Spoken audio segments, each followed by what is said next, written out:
The fourth day is over. You have now 6 more left to work. The fourth day, a very important day. Very important day indeed, in the sense that you have started the real practice of Vipassana today. The previous 3 days were just making preparation to enter the field of Vipassana, the field of Panya. All the remaining 6 days are very important, because working seriously, diligently, you will get established in this technique, which has its own peculiarity. There are many techniques of meditation. This is quite peculiar.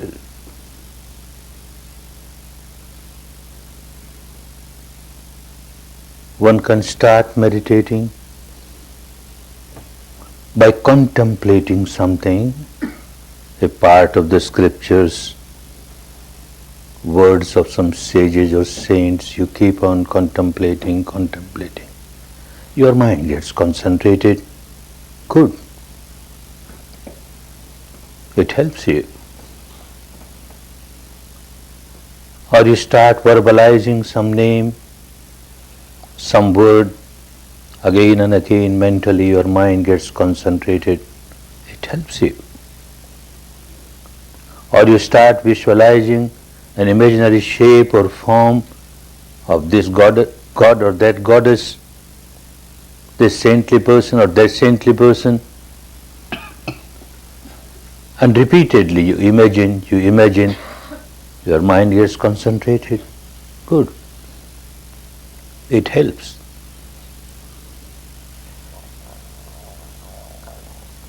When you get your mind concentrated,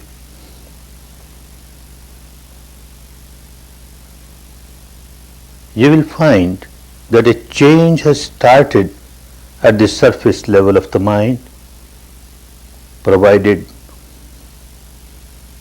the motivation of concentration is not unwholesome. But the change is just at the surface level of the mind. In very deep absorption samadhis, it may penetrate a little, but it can't reach the depth of the mind.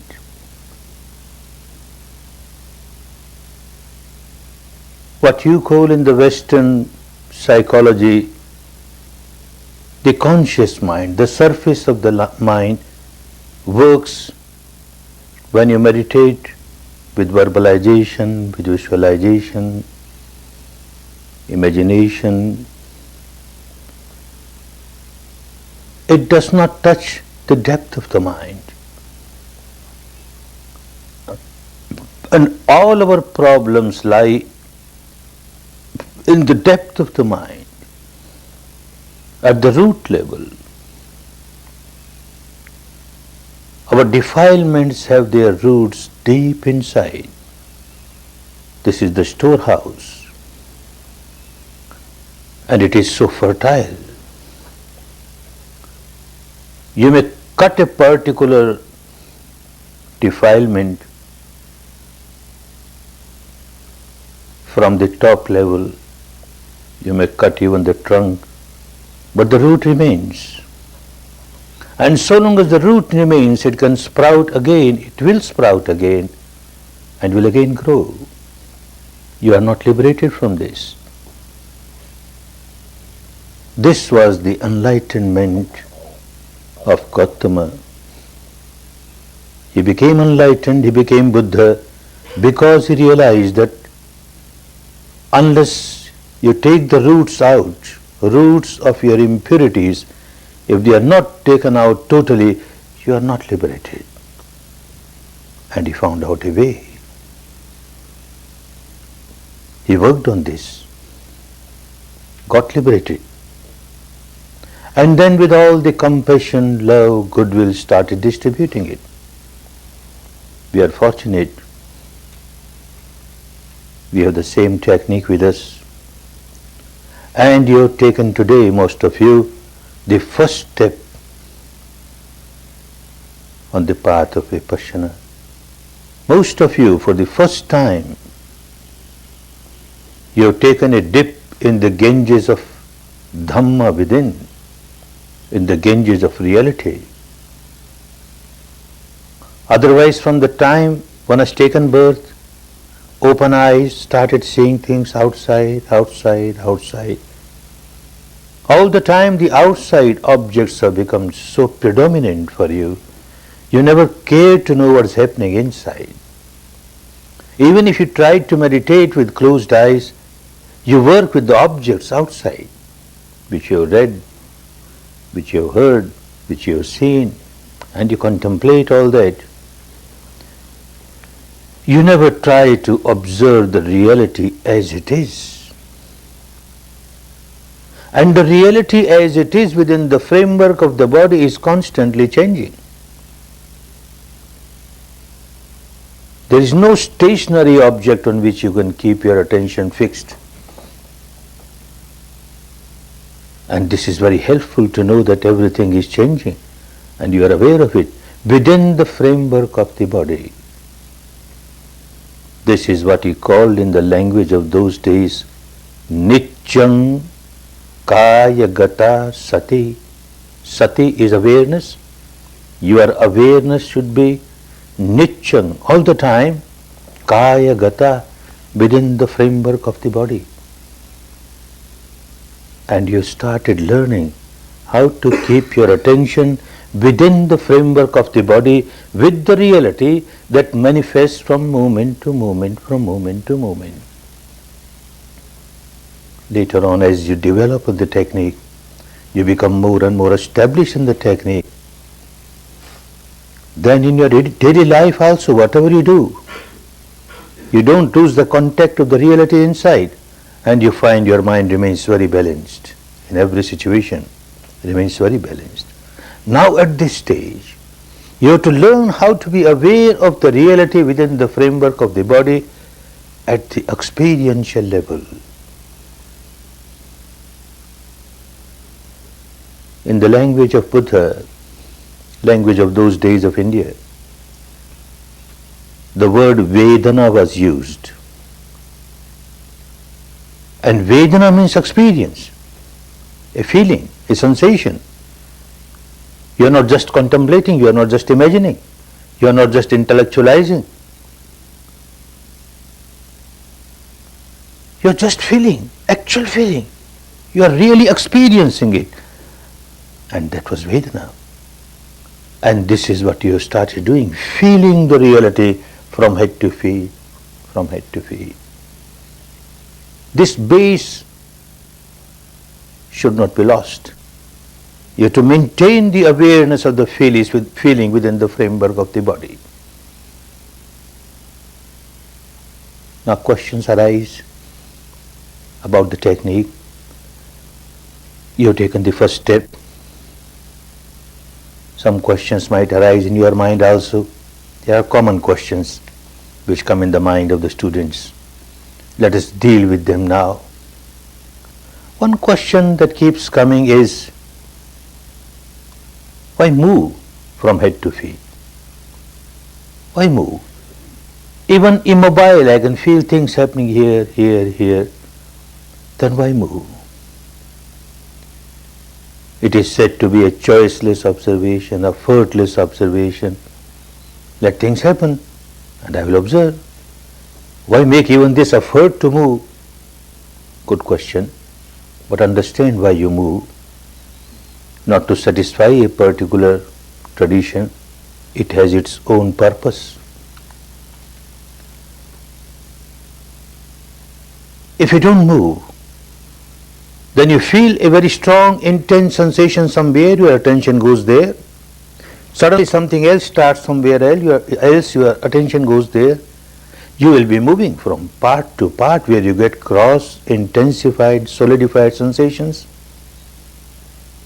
Most parts will be left out. You will never feel, you will never observe. And the subtler sensations that are prevailing on those parts, you will miss them. Your mind will remain very gross. The ability of your mind will be to feel only gross sensations. You are not training your mind to feel the subtler ones which are there on other parts of the body, because you always work with the intense sensation, this intense sensation or that intense sensation. Moving is very important. One reason is that when you proceed on the path, there are important stations and one has to pass through those stations. One of the an important station is that you must reach the stage where you feel sensations everywhere on the body. Every part of the body there is a sensation. Every particle of the body has a sensation every moment. So long as there is life, wherever there is a life, there is a sensation. You have to develop the sensitivity of your mind, the sharpness of your mind. If that is missing, you won't be able to feel sensations everywhere. You will miss this important station. For that purpose, you have to move.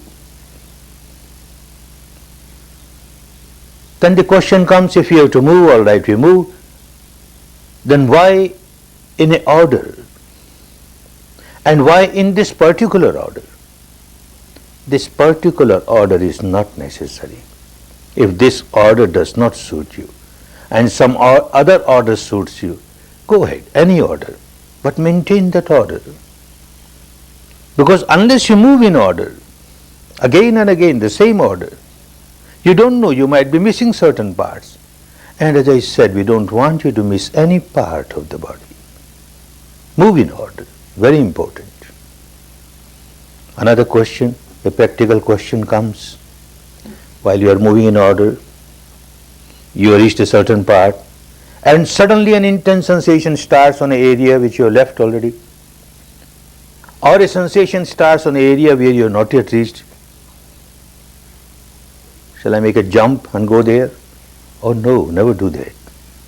Then again, you will be running from one intense sensation to another intense sensation, from one part of the body to another part of the body, not in order, and you will be missing many parts of the body, and you will be missing the subtler sensations. You cannot train your mind to feel very subtle sensations, which is a very important part of the technique. I have seen people working at random, gross sensations, for years together. They don't reach the stage where they can feel all kinds of sensations, especially the subtler sensations. The subtler reality is that the entire physical structure is made up of kalapas, tiny little atomic particles, and every atomic particle is nothing but wavelet. So the entire physical structure is nothing but wavelet, vibration. A modern scientist also says so, modern science says so. There is no solidity in the material world, all wavelets. The same thing a Buddha said, there is combustion and vibration. Entire universe, combustion, vibration, he is experiencing, and he puts in word his own experience. The scientist understands it at the intellectual level. We are not against the modern science or modern scientists. They have played their own part to serve the humanity. But if you want to understand the law of nature at the deeper level, you must have direct experience of the nature of the law of the nature. And that can be done only when you feel the totality of whatever is happening within the framework of the body. Just working with the gross intense sensations, you can't understand the law of nature at the deeper level. Therefore, it is essential that you go in order. You reached a certain place and some sensation, very intense, has started in the area which you have left already. A part of your mind will be knowing it, but still keep moving. And the next round when you reach there, and if it is still there, observe it. If it is gone, it is gone. Keep on moving in order, in order. Another question that keeps coming, how long one should take? How long one should take to move from head to feet? There is no fixed time for that. It's a middle path. Neither you should, at this stage, neither you should speed up so much that in one breath you are from head to feet and you miss so many things. Nor you should go so slow that pinpoint takes hours together and your mind will get bored and you can't work. So say about 10 minutes to make one round is good enough. Little long also doesn't matter. How much area at a time? Initially, as you start working, 2-3 inches, 2-3 inches, 2-3 inches, good enough. But sometimes somebody's mind is very dull, or even somebody's mind is very sharp, and at times it becomes very dull, and you can't feel anything. Mind is so gross, sensations are so subtle, you can't feel. Then take big chunks, the whole head, the whole face, the whole chest, the whole abdomen. Move, big areas.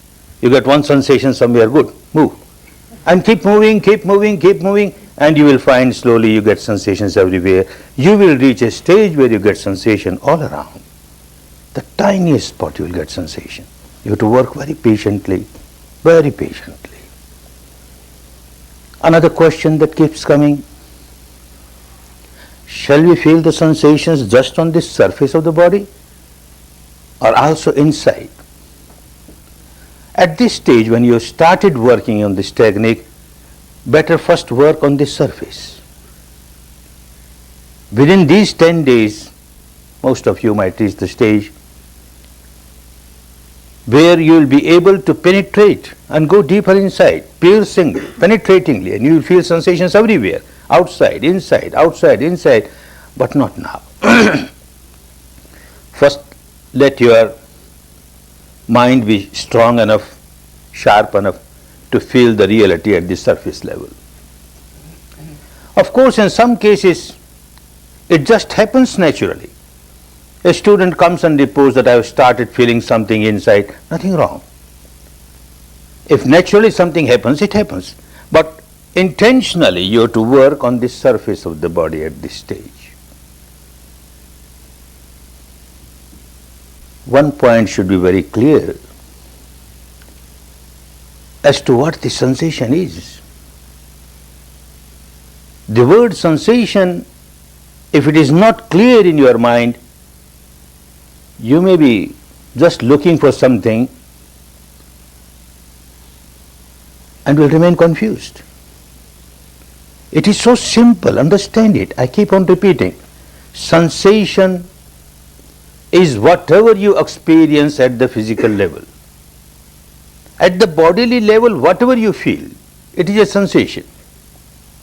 You feel heat, heat is a sensation. You feel perspiration, perspiration is a sensation. You feel throbbing, you feel pulsation, vibration, tingling, sensation, heaviness, numbness. Anything that you feel at the physical level is a sensation. Difficulty comes sometimes. But in spite of such repeated explanations, one does not want to understand what it is. And one keeps on looking for something.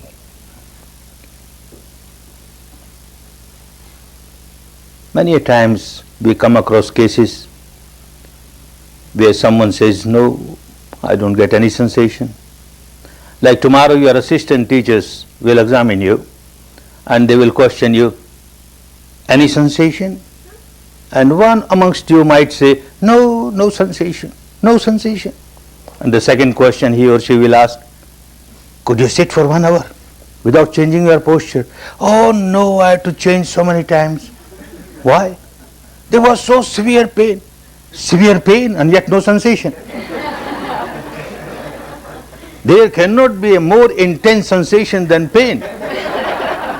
And you say no sensation. Because you are looking for something. You are looking for something special. A sensation of bliss, ecstasy, wonderful. I came for meditation to experience bliss. What this pain? Am I here to observe the pain? I didn't come for pain. Pain I already had in my life. Why I come here for pain? They are looking for something. Very difficult. It happens even during Anapana. On the second day or third day when you are asked, any sensation in this area? And someone replies, no sensation. Hey, what is this? This was just some itching here. Itching is no sensation for this person. Looking for something. No sensation. And someone comes, once a while someone will come and say, oh Goenka ji, I have lot of pain, pressure, heaviness, heat, perspiration, throbbing, everything what you say, but no sensation. No sensation, because all these are no sensation for him. He's looking for something special. I always remember the case of my friend. For the first time when I went to a course like this decades ago, initially it was difficult. Second day I packed myself to run away from the course. This is not for me. I come from a business community, so much of crooked and cunning mind, and this is for simple people who are teachers or professors and things like this, who are good people. I can't do this. And then the tradition from which I came, different background, what these people, what they are doing? Where is the God? No place for the God. Poor God, he is gone. The soul, no soul. What they are talking? What kind of meditation is this? And all those thoughts were there, expecting something special. Second day I wanted to run. I feel very grateful to a co-meditator. She was so kind. She said, just one day, you get wonderful sensation here. First day I got sensations here. Just observe. This is what the teacher wants you to do. Carry on. I am grateful. I stayed. Otherwise I would have missed such a wonderful thing in my life. And when the course was over, anyone who has really gained something by the course cannot resist. Feels like telling others, oh, so wonderful. The family members, the friends, please go and see. It is so good. You also try. It is so good. It has done me so good. It will do you good also. And a number of people started participating in the course. One of my friend, a very rich person, a co-industrialist, a businessman, and a very rich person and an industrialist and a businessman, good testimonial to say a very miserable person. Very miserable person. Not that to do trade or industry is wrong, but the way in which it is done, a rat race just to earn money, such madness is there. Very miserable, because I had passed through the same game, so I knew the misery and I was coming out of that misery, so I told him, you also try. He won't accept. Oh, you went because of your migraine. I have no migraine. Why I should go? Although he had bigger migraines, which I knew, and yet he won't go. It took me 1.5 years to convince him, just try, give it try, give it try. And he came. 2 days, 3 days, somehow he worked. 4th day, Vipassana was given. And the 5th day, the teacher goes round. There, every ideal meditation center must have individual cells for each individual meditators. So there are cells, and the teacher will go there to give guidance to the students. And when there are Indians who can't understand Burmese properly, he will take me to translate. So we went to the cell of this meditator, my friend, knocked at the door, he opened, and the first question we asked, what sensation? There is no sensation, no sensation. And we see he has taken off his shirt, his undershirt, his dhoti is tucked up, perspiring. Hey, you got so much perspiration? Yes, I got so much perspiration. This small little cell, so much heat in it. Oh, you got heat? Then you observe the heat, observe this perspiration. And he looks at me, looks at my teacher. What we are talking? To observe heat? I have come here to observe heat? To observe perspiration? What you are talking? As if we are joking. And we say, well, look, this is the technique. You have to do that, observe. You have been reacting to them, now you observe. He won't listen. I have come here. If you make me witness the soul, then there is some meaning. Witness the God, then there is some meaning. Even witness Buddha, he is incarnation of God Almighty, there is some meaning. No purpose otherwise. What purpose there is to observe this heat? And every day we try to explain, and every day when we question any sensation, nothing special. He is looking for something special. Nothing special. I felt so sorry. With such difficulty he came, and all the 10 days he kept on looking for something special, and nothing special came. The nature was manifesting itself. The nature of the body was manifesting itself. The truth was manifesting itself. The Dhamma was manifesting itself, and he was kicking it. No, I don't want it. I want something special, something special. After 1 year, he saw so many people going there, and everyone goes there, comes out smiling, this benefit, that benefit. He felt very sorry. He missed something, he understood. So he pressed it once more, please give me one more chance. The teacher will not take, but please recommend one more chance. Now if you say to observe heat, I will observe heat only, nothing else. Perspiration, I will observe perspiration only, nothing else. And yet he came, and he worked properly, and he developed so much in Vipassana. So long as you are looking for something special, you are not doing Vipassana. Vipassana is yatha bhuta, whatever has happened at this moment, the reality of this moment, as it is. As it is, not as you would like it to be. If this is understood, you will keep on progressing, there will be no difficulty. But if you keep on ignoring the reality which is manifested, and you look for something which is not there, then you are not doing Vipassana. So keep this point in mind, that whatever you feel at this body level, at the physical level, anything that you feel is a sensation, pleasant or unpleasant, intense or feeble, whatever it is, you just observe. You have done your job, and leave the rest to Dhamma, leave the rest to nature. Thy will, you have done your job, and the results will start coming. You are moving from head to feet. You might reach a stage where you don't feel any sensation, on some part where there is no sensation. For you there is no sensation. For you it is a blind area, a blank area. Actually there is no blind area, no blank area. Sensation is there everywhere. But because your mind is very gross, and the prevailing sensation on that particular part is very subtle, so your mind is not capable of feeling it. So you say there is no sensation. All right, no sensation. This is the reality of this moment. No sensation. Stay there. Stay there calmly, quietly, attentively, and equanimously. Very important, equanimously. If you are not equanimous, then the technique will not help you. If there is no sensation, a blind area, you are staying there for a minute, and you start craving, oh, I want a sensation. I want a sensation. You stayed one minute, no sensation. Next round again you have come, I want a sensation, no sensation. Or look 5 times, no sensation, 10 times, no sensation. You are craving. And whenever you start craving, you lose the balance of your mind. And when the mind loses the balance, it becomes very gross. It can't feel the sensation which is subtle. Therefore, equanimous. Even no craving, you may have aversion. Look, this blindness has not yet gone away. 1 round, it has not gone away. 5 rounds, it has not gone away. And you got aversion towards this blindness of the area. Again you have lost the balance of the mind. Remain equanimous. Just accept the reality as it is. This is the moment when I am not experiencing any sensation in this area. I have done my job. No sensation. Let me see what happens. But see, if it is a covered part of the body, try to feel the touch of the cloth. This also is a sensation, although very superficial, doesn't matter. Touch of the cloth and move. If it is an open part of the body, uncovered part of the body, touch of the atmosphere. very superficial, yet touch of the atmosphere and move. And keep working like this very patiently, very patiently.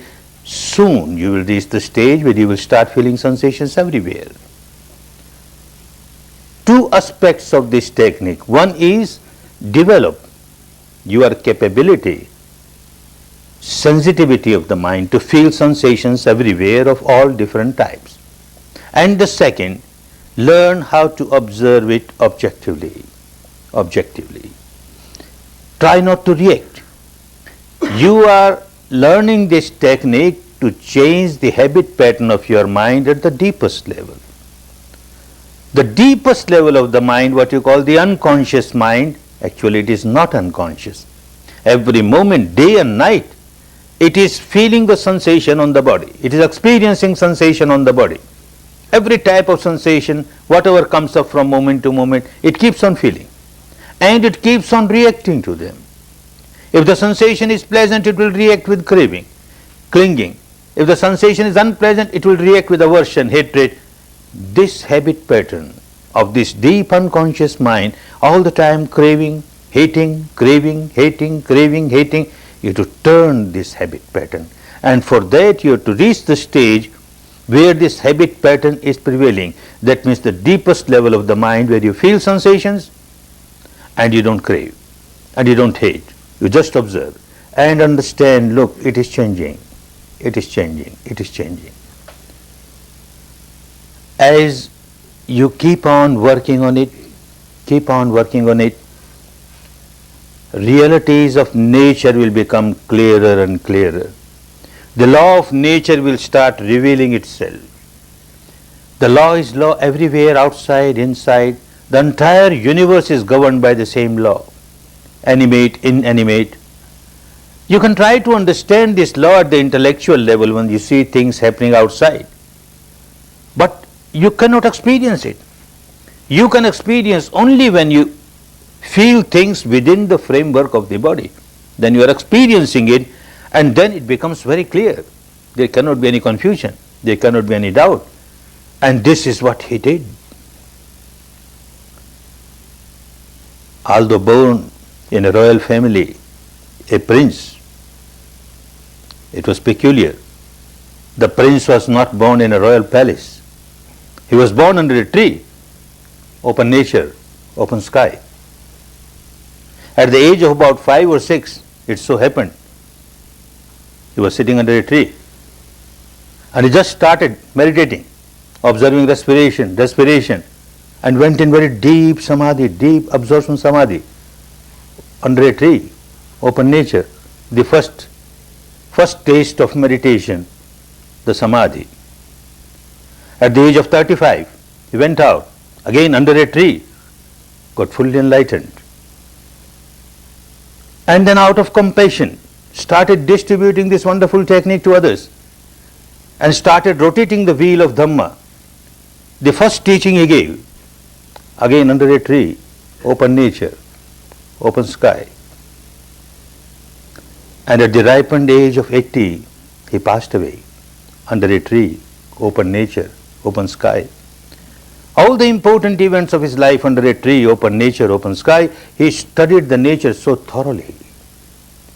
But studying the nature so thoroughly outside cannot make one a Buddha. One cannot become an enlightened person. It was studying the nature inside at the experiential level which made him a Buddha. And this is what he taught. Nityam kaya gata sati. All the time you have to be aware of the reality within the framework of the body. And this is Vipassana. And by this the entire law becomes so clear at the experiential level. One thing that becomes very clear to a student of Vipassana is change. Every moment some change or the other is taking place. Within the framework of the body you are experiencing it, and outside also the same law, changing, constantly changing. As if everything is in a melting pot. Everything is in a melting pot. Nothing has come out as the final product, now no more change in it. animate or inanimate, everything in a melting pot, changing, all in a flux, all in a flow. That reality now comes with the experience within the framework of the body. Another reality, whatever is happening, a change is taking place. Whatever is happening is not happening accidentally. Everything that is happening has got some cause or the other. One cause or number of causes together results into an effect. Cause, effect, cause, effect. And the effect becomes a cause for something else. Effect, cause, effect, cause. This is how the entire universe keeps on rotating, rolling, flowing. Cause, effect, cause, effect. This becomes very clear at the experiential level. Another reality which will become very clear. As the cause is, so the effect will be. As the cause is, so the effect will be. As the seed is, so the fruit will be. Outside in the vegetation world we see the same thing. Inside also one starts experiencing the same law. Outside in the world, I plant two seeds. One seed of sugar cane, another seed of neem, a very bitter tree in tropical countries, a neem tree. Same soil, same water, same air, same sun. They get same nutrition. They sprouted out and started growing. What happened? What happened to the sugar cane plant? Every fiber of it, so sweet, so sweet. And this neem tree, every fiber of it, so bitter, so bitter. Why the nature is so kind to one and so cruel to the other? Or you can say the God Almighty, why he is so kind to one and so cruel to other? No, nobody is kind or cruel. This is just fixed law of nature. Nature only gives nutrition and helps the seed to manifest its quality. The quality of the sugarcane seed is sweetness. It manifests itself in every fiber. The quality of the neem seed is bitterness. Bitterness is manifest in every fiber. Law of nature. Law of nature. A big neem tree has grown. And I go there, pay respect 3 times, make 108 rounds, then offer flowers, incense, sweets, etc. And then with moist eyes start praying, "Oh neem God, please give me sweet mangoes. I want sweet mangoes. Please give me." You keep on crying for the whole year, for life. Nothing happens. You get only bitter neem. You can't get sweet mangoes. If you really want sweet mangoes, then while planting the seed you must be very careful. You plant the seed of sweet mango, you will get nothing but sweet mango. Our difficulty is that we keep on planting. While planting we are so careless, so unaware, so unmindful. Keep on planting bitter seeds. When the time of harvest comes, fruition comes, then I want sweet fruits only. Not possible. And expect that something will happen for me. In spite of my bitter seed being planted by me, I will get some sweet fruits. Some invisible power will help me. The God Almighty will help me. Why God Almighty will help you? Why not others? Because you praise Him. You try to puff Him. And He becomes very happy because of that. And He will help you. And He won't help others. Madness. The earlier one comes out of this madness, and earlier one starts following the path of the law of nature. As I have planted the seeds, that type of fruits are bound to come. Therefore, I must be very careful while planting the seeds. The earlier one gets the path of liberation. Otherwise, one keeps on rolling in ignorance, just keeps on fooling oneself, deceiving oneself, and keeps on rolling in misery. One cannot come out of the misery. Law of nature is law of nature, universal, applicable on everyone. As the seed is, so the fruit will be. As your action is, so the result will be. What kind of action, that kind of result is bound to be. One incident at the time of Buddha, One day, a very young man came, crying. Hey, what happened? Kept on crying. What happened? Sir, yesterday my father died. Well, he died. By crying, he can't come back. No use crying. Why you cry? Oh, sir, I have come to you with a special request. What special request? Please, sir, do something for my father, the dead father. Hey, what can I do for your dead father? You can do so much, sir. You are so powerful. You are so powerful, such a great man. Look, these ordinary priests, they perform certain rites or rituals, and as they perform the rites and rituals, one gets the entry visa in the heaven. And you, sir, if you perform some rites or rituals for my father will get not only entry visa, he will get permanent stay. He will get a green card for heaven. Please, sir, do something for my father. Mad fellow. Buddha knew any kind of argument won't work. He is so emotional at this stage. He had his own way of explaining things. He said, all right, go to the market, buy 2 earthen pots. Very happy. Buddha is now going to perform some rite and ritual for my father. Purchase 2 earthen pots, fill one with butter, we call it ghee, butter. Fill the other with stones, pebbles, did it. Close their mouth, seal properly, did it. Now place them both in this pond nearby. Placed it. With the weight they went down to the bottom. Bring a big stick and a strong stick. Strike at them, break them open. They were broken open. He was so happy. Buddha is performing a wonderful rite or ritual for my father. India is a vast land and a very ancient land. A land of diversities, land of extremes.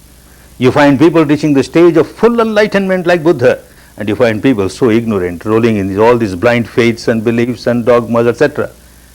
Now there is a belief, when the father or mother dies, the son will take the dead body and put on the funeral pyre and burn. When it is half burned, he takes a big stick and strikes at the skull. The skull is broken. And they believe, here the skull is broken, and there the gateway of heaven is broken. And one gets the entry. Now, because the father is already died and his body was already burnt yesterday, now as a symbol he is making me break these earthen pots. And he did that. One that contained butter, that butter came up and started floating on the surface. One that contained pebbles, it remained at the bottom. Now Buddha said, this much I have done. Now call all your priests, let them come here and pray. Pray, oh pebbles, come up on the surface, come up on the surface. Hey butter, you go down. Let me see how it happens. What, sir, you started joking. Is it possible? This is not possible, sir. This is against the law of nature. The pebbles are heavier than water. They are bound to remain at the bottom. They can't float, sir. And the butter is lighter than water. It will keep on floating. It can't go down. Young man, you know so much about the law of nature, and yet you do not want to understand the law of nature applicable to everyone. If your father kept on performing such actions which were like pebbles and stones, he is bound to go down. Who can bring him up? If your father kept on performing actions which are light like butter, he is bound to go up. Who will pull down his legs? We don't try to understand our difficulty. We try to depend on somebody. Some invisible power will do something for me. Some invisible power will do something for me, and we do nothing to change our own behavior pattern, our own actions. And that is why one keeps on rolling in misery, misery after misery, misery after misery. The earlier one understands this law of nature, and earlier one starts to live a life in line with this law of nature, the earlier one starts coming out of the ignorance, coming out of the misery, and starts enjoying a good life. Once one agrees that I must be careful about my actions, the question comes, what is the action? What is the action which gives fruit? There are 3 types of actions: physical action, vocal action, and mental action. A very general understanding, common understanding is that physical action is very important, vocal action is less important, and mental action has got no much importance, very minor. But when one starts observing the truth inside, as this person did and became enlightened, it becomes so clear that the mental action is most important, not the vocal, not the physical. They have their own effects. But the most important is the mental action. Everything starts in the mind first. And then it becomes intense, intense, intense. This mental action turns into vocal action. It becomes more intense, it turns into physical action. The vocal action, the physical action is nothing but the projection of the mental action. Is a yardstick to measure the intensity of the mental action. It is the mental action which is most important. An example, I see somebody with whom I have cross relation. As soon as I see him, my mind starts working, anger, a mental, unwholesome mental action has started. It becomes intense, manifests itself as a vocal action. I shout, I abuse, unwholesome vocal action is the result. It becomes more intense, manifests as unwholesome physical action. I slap him. If I have a gun, I kill him, shoot him, kill him. Unwholesome physical action. What is this unwholesome vocal action or physical action? Just a projection of the mental action. Just a yardstick to measure the intensity of my unwholesome vocal action, mental action. As unwholesome, so also wholesome. I see somebody in a very wretched, miserable condition. My mind starts working. Compassion. This mental action, wholesome mental action, manifests itself as a vocal action when it becomes intense. I speak a few words, kind words, loving words, compassionate words, wholesome vocal action. It becomes more intense, manifests as a physical action. I help this person at physical level, give him something, a wholesome physical action. Wholesome or unwholesome, all vocal and physical actions are projections of the mental action. This is the realization of an enlightened person. This is the enlightenment of an enlightened person. Mind matters most. Everything starts in the mind. Everything starts in the mind. Mind precedes everything. He is putting words to his own experience when he says, Manopabangama dhamma manoseta manomaya manopabangama dhamma. Mind precedes everything else. Manoseta. That is why mind is most important. Mind matters most. Manomaya. Whatever you experience throughout the life is nothing but the product of your own mind. Manomaya. Manasa chepadutene bhasativa karutiva. With the base of an unwholesome mind, an impure mind, a defiled mind, you perform any action, physical or vocal, then tatonang dukkhamanveti chakang vaivatu padang. Then misery will keep on following you. Like the wheel of the cart follows the horse who is yoked to that particular cart. Wherever this cart goes, wherever this horse goes, the wheel keeps on following, because the base was wrong. So the misery keeps on following you. Similarly, manasa chepasannene bhasativa karutiva. With the base of a pure mind, wholesome mind. If you perform any action, vocal or physical, then tatonang sukham anveti chaya vayanapayini. Then all the happiness keeps on following you like your own shadow. Wherever you go, your shadow is there. This is the law of nature. The base of the mind is most important. This is the base of the mind which makes you act at the mental level first. And then it goes to the vocal level and the physical level. the result that you get, the fruit that you get, is the fruit of your mental action, the volition of your mind. Not the vocal action, not the physical action. An example. I see somebody with whom I have got cross relation, generate anger, and then I shout, I abuse, you dog, you pig, etc. I don't know why you abuse in your country, but in Hindi they say you dog, you pig, all right. You dog, you pig, you donkey, abused.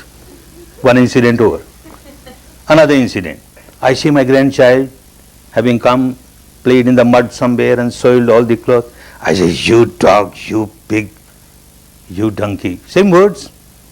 I've used the same words at the vocal level, the same action is there, but from the mind, the mental volition is poles apart. When I was using these words for my enemy, it was full of ill will. When I'm using the same words for my grandchild, it is full of goodwill. My nature takes care of the volition of the mind, not the vocal action. The result that you will get, the fruit that you will get, will be according to the volition of the mind, not according to the vocal action. So also not according to the physical action. Another example. A very rich person with lot of money, jewelry, etc. is traveling in a jungle alone. A dacoit, a robber comes from the other direction. He finds out this man has got lot of money. He wants that. This person doesn't want to depart from his money. He says no. And out of anger he takes out his knife and plunges in the stomach of this traveler, as a result of which he dies. One incident. Another incident, somebody has developed a kind of ulcer, very painful. Different treatments were given, could not be cured. Then a surgeon says that, well, if I cut open, take this ulcer out, perhaps you will be relieved. All right, go ahead. He is made to lie down on the operation table in the operation theatre. The surgeon takes out the knife, plunges in the stomach, and it so happens at that time this patient dies. The doctor and the dacoit did the same thing at the physical level. They took out their respective knives, plunged in the stomach of somebody, as a result of which that somebody died. Now will the nature, or say the God Almighty, is going to give the same result to both of them? Oh no, the mental volition. The mental volition of that dacoit was full of ill will, and the mental volition of this doctor full of goodwill. The nature takes care of the motivation of the mind, the volition of the mind, and the fruit comes exactly according to that. What is the base of the mind? The base of the mind is more important, the volition of the mind is more important than any action at the physical or vocal level. We have to be careful about the mind and the volition of the mind. For that one must understand what the mind is and how it works. And Vipassana will help you understand.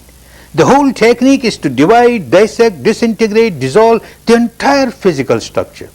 You won't have to do anything, you just observe, observe, observe. Nature will start dividing, dissecting, disintegrating, dividing, dissecting, disintegrating, dissolving. Initially you get very gross, solidified, intensified experiences of the body, and then they start getting dissolved, dissolved, dissolved. You reach the stage where there is nothing but a very free flow of subtle vibrations, free flow of energy, very subtle, very subtle. Similarly, the mind is divided, dissected, disintegrated.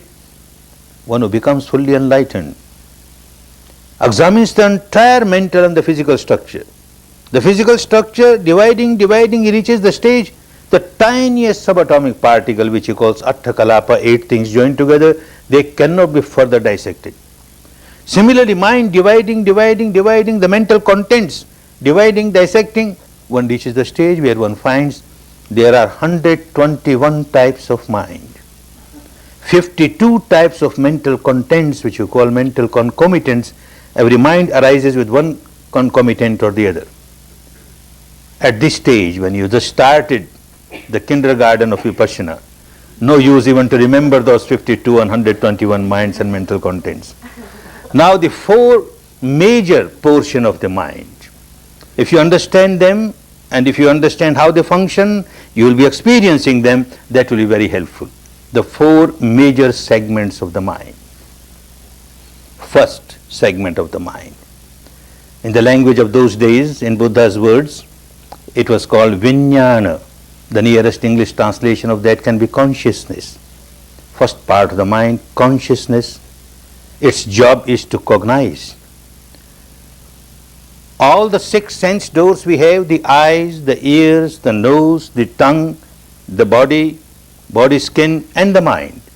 All the six sense doors have six separate vijnanas, six separate consciousness. Eye consciousness, ear consciousness, nose consciousness, tongue consciousness, body consciousness, mind consciousness. Six vijnanas. Something comes in contact at any sense door. A sound comes in contact at the ear sense door and the ear consciousness will arise. A shape, a form, a color, a light comes in contact with the eye sense door. Eye consciousness will arise. Smell comes in contact with the nose. Nose consciousness will arise. Taste comes in contact with the tongue. Tongue consciousness will arise. Something tangible comes in contact with the body. Body consciousness will arise. A thought, a emotion comes in contact with the mind. Mind consciousness will arise. These six consciousness, their job is to cognize. Something has happened. Ear consciousness. A sound has come in contact with the ear. Ear consciousness arises. Look, something has happened. And immediately another part of the mind will raise its head. In the language of those days it was called sanya. The nearest English translation can be perception. Its job is to recognize. A sound has come in contact with the ear. The first part will say something has happened at the ear sense door. That's all. And the second part will try to recognize what has happened. Words. What words? Words of abuse or words of praise.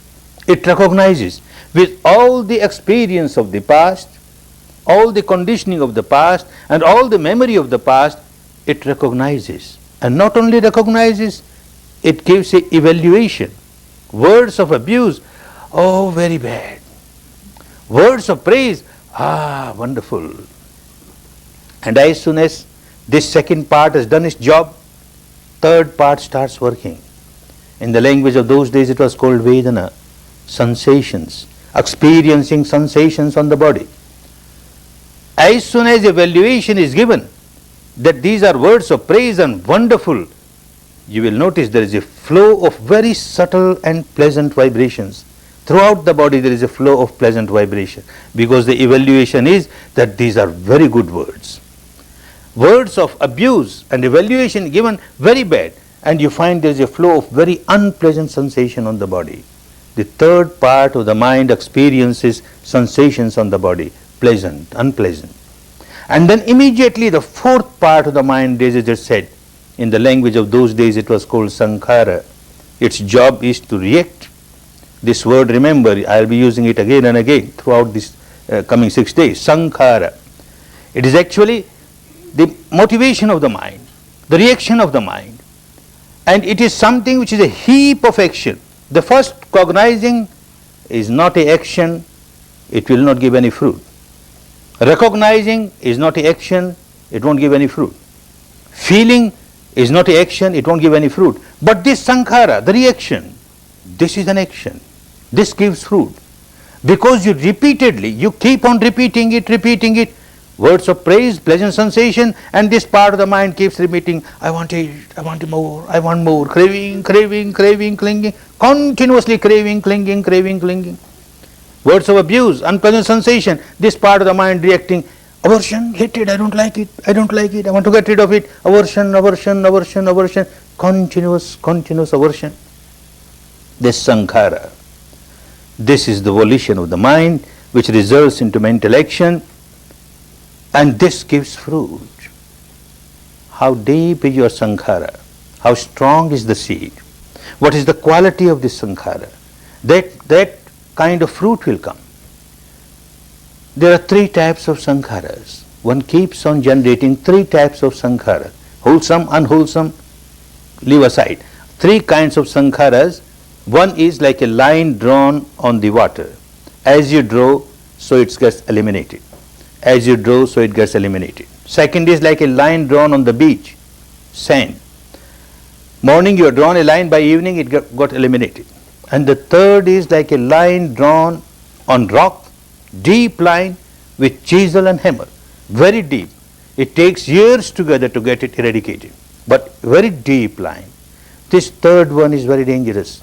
And this is what we keep on doing. When you keep on repeating anger, and you keep on repeating anger, hatred, passion, fear, worry, anxiety, depression, all these defilements, you keep on repeating, it goes deeper, and it gives deeper results. Much more misery it will give. This you will understand more and more as you practice this technique, the functioning of the mind, these four sectors of the mind, their relation with the body, the interaction of the two, how one keeps on influencing the other, how one gets influenced by the other, how the sankhara that I am generating is becoming deeper, how if I am more alert, attentive, aware, they don't go so deep and I am coming out of my misery, that becomes clearer and clearer. Whole day you had been generating sankhara after sankhara. Every time something is happening deep inside, some sensation and you react, some sensation and you react. Every moment you are doing that. Night you go to bed and you try to remember how many sankharas are generated the whole day. You can't remember. Countless sankharas. You will remember just one or two which had very deep impression on you. Oh, today I did like this which I should not have done. I reacted like this which I should not have reacted. Just one or two. At the end of the month you try to remember these deep sankharas. Each day one or two. At the end of month, not 30 or 60. At the end of month again one or two which were very deep for the whole month. At the end of year also, just one or two which were very deep for the whole year.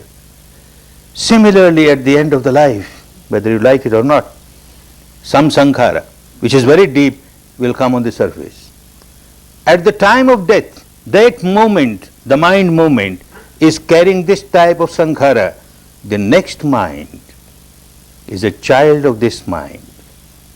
The first mind of the next life is a child of the last mind of this life. Like father, like son, it will carry all the qualities, good or bad, with it. If this last mind is full of pebbles and stones, the next mind, that means the first mind of the next life, is full of pebbles and stones, misery, nothing but misery.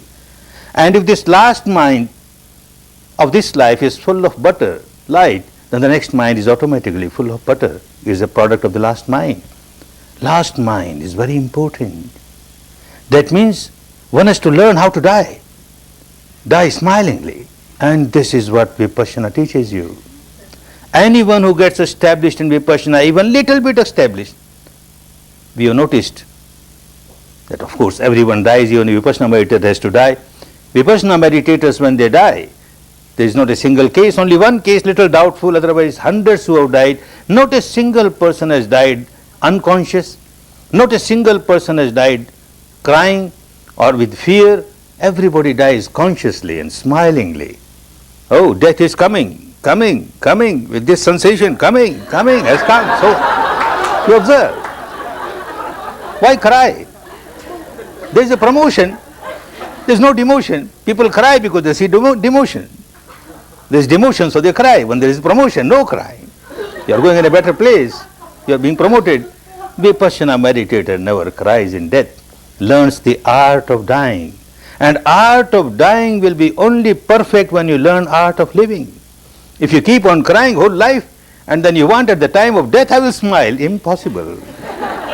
So you have to learn how to smile whole life. Art of living will turn into art of dying. Art of living, this is what you are learning now. Everything that happens outside creates a sensation inside. And this first part will know something is happening. The second part will start giving evaluation, and this evaluation will turn the sensation pleasant or unpleasant. If you train your mind not to get affected by these sensations, pleasant or unpleasant, not to react to the sensations, pleasant, unpleasant, then you are changing the habit pattern of your mind at the deepest level. Even if you react, the sankhara will not be that deep because you won't be repeating again and again. You will come to senses. Of course, now it's just a beginning. Now just a beginning, in 1 hour, most of the time you will be repeating this sankhara again and again. Oh, so much of pain, what sort of meditation is this, so much pain, I don't like pain. You are repeating, old habit is there. But You get few moments when you say, all right, let me see how long it lasts. I don't react. I don't generate sankhara of aversion. And I observe. Few moments, wonderful moments. When you are just observing, your head is above the water. And then you again start reacting, your head has gone below the water and you don't know where you are flowing. And after some time again the head comes above the water. Those few moments when your head is above the water are wonderful moments. Those few moments will turn into few seconds. And these few seconds will turn into few minutes. And like this slowly you turn the table.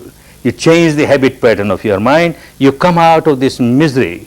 Every time you react and you keep on reacting for longer periods, you find you are just sunk in misery, sunk in misery. Come out of it, come out of it. A very wonderful technique is there. And you have come here to practice, to work. The remaining 6 days are very wonderful.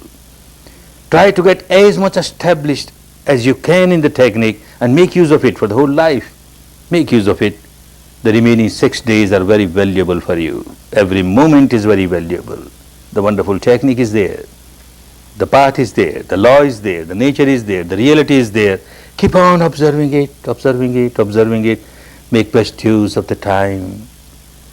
Make best use of the opportunity. Make best use of whatever facility you have here. Make best use of the wonderful Dhamma, the wonderful technique, to come out of all the miseries, to come out of all the ignorance of generating sankharas after sankharas, sankharas after sankharas. Come out of this bondage, get liberated, and enjoy real peace, real harmony, real happiness, real happiness. Bhavat Sarva Mangalam Bhavat Sarva Mangalam Bhavatu